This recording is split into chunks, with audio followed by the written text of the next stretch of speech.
I can still feel the sting of that night, the moment my self-control slipped, the instant I let desire override everything I knew to be right. That single choice has stained every corner of my life since. What used to be my safe place, my marriage, my vows, my home, has turned into a prison of guilt I can't escape. The man who trusted me fully, who loved me without hesitation, has no idea that I betrayed him in the most devastating way possible. And the cruelest part of it all? It wasn't with a stranger.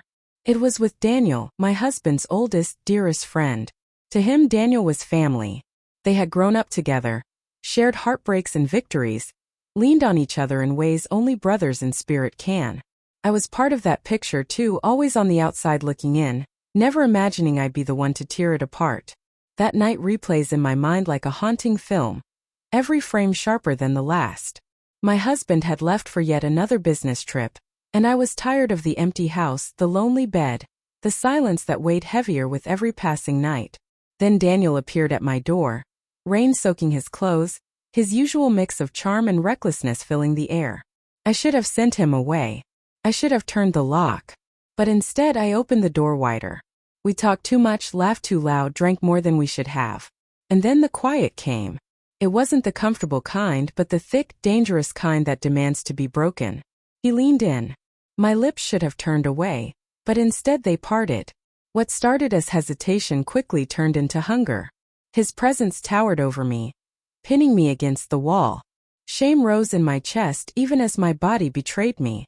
I bit down on my lip to stifle the sound of desire threatening to escape, but I didn't push him away. I didn't stop. I wanted more, even knowing exactly how wrong it was. When it was over, the silence that followed was louder than any thunderstorm. I lay there already consumed by regret.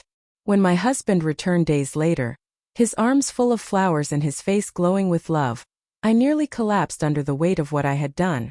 Every smile he gave me felt like a blade. Every touch felt undeserved. I wanted to tell him, to pour out the truth, but every time I opened my mouth the words died inside me. So I buried it. I convinced myself it had been a one-time mistake, that I could lock it away forever. But Daniel wouldn't let me forget. His eyes lingered too long. His touch brushed too close. His silence when we were alone was heavier than words. I tried to act normal, but the cracks started to show. My husband noticed. He asked why I seemed distant, why my laugh felt forced, why my smile didn't carry the same warmth. I lied. I told him I was tired, that I just missed him when he was away.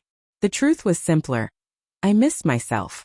The person I was before I betrayed him.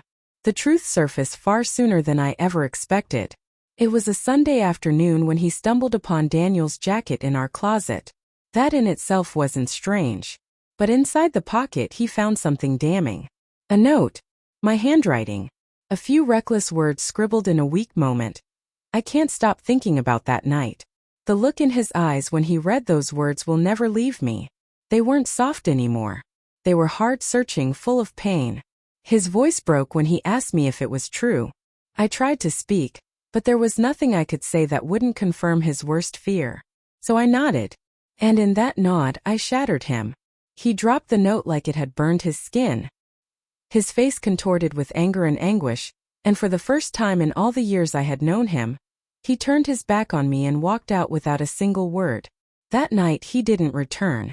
I sat in our room, staring at the empty space where he should have been, realizing I had destroyed not only my marriage but also his faith in me, in us.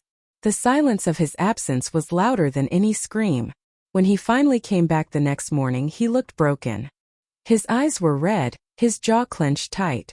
Without a word, he began packing his things. I begged. I clung to him like someone drowning, desperate to be saved, but he pulled away. I can't look at you, he said. His voice cracked, but his hands kept moving. Every time I try, all I see is him. You didn't just betray me, you betrayed us. Everything we built. Everything we promised. And then he was gone. The house feels colder now, emptier than I ever imagined it could. Daniel has disappeared from my life too. Whether out of guilt or cowardice, I don't know. The friends we once shared whisper behind my back. Their pity cuts sharper than their judgment.